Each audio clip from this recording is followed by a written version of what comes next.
আপনার ভিতর থেকে দুইটা আওয়াজ আসে, একটা নফসের আওয়াজ, একটা রুহের আওয়াজ। রুহ আপনাকে বলে ধৈর্য ধর বেটা, কথা বলিস না। নফস বলে ধাক্কা মার। আমরা কার কথা শুনি? নফসের কথা শুনি। কেন?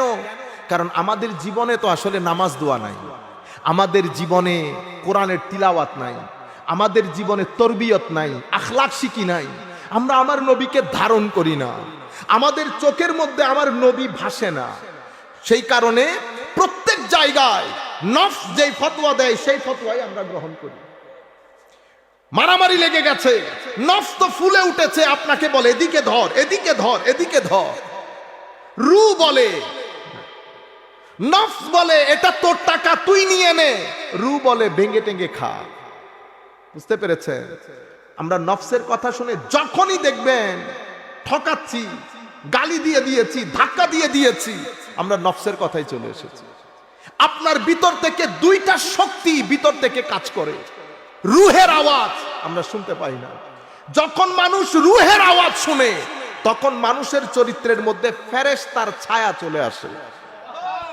যখন মানুষ নফসের কথা শুনে তো এই মানুষ প্রথমে শয়তান হয়, অতঃপর জন্তু হয়, অতঃপর চতুষ্পদ জন্তুর চেয়েও নিকৃষ্ট হয়। ইন্না লিল্লাহি ওয়া ইন্না ইলাইহি রাজিউন। আল্লাহ রাব্বুল আলামিন আমাদের সবাইকে হেফাজত করুন। আমরা তো আসলে কেউ, আপনারা আবার আমাকে বুজুর্গ মনে করবে, আমরা সবাই এক পুকুরের মাছ, সবাই এক পুকুরের মাছ।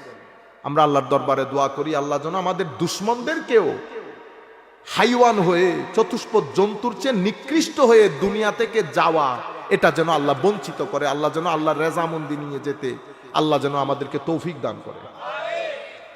এই জন্য সূরা ৩-এর মধ্যে আল্লাহ রাব্বুল আলামিন কি বলছেন?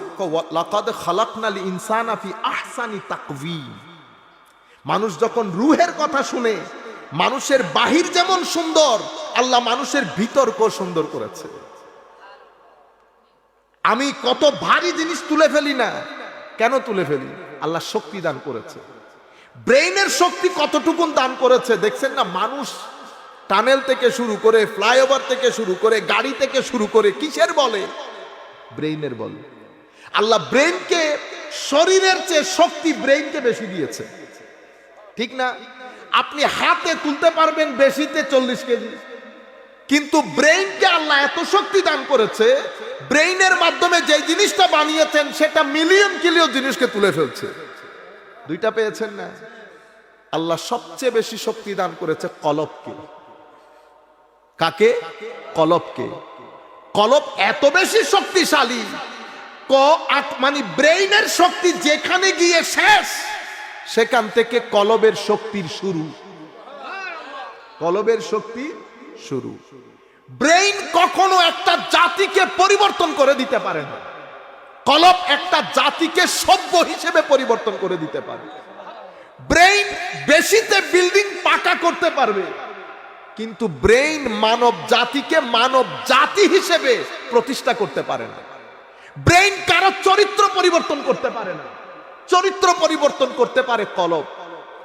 ব্রেইন খুব বেশি হলে রাস্তা পাকা করে দিতে পারবে, কিন্তু একটা মানুষ, একটা জাতি পৃথিবীতে বাঁচতে হলে যেই যেই জিনিসগুলা মৌলিক প্রয়োজন সেটা কখনো ব্রেইন দিতে পারে না, সেটা কলব থেকে আসে।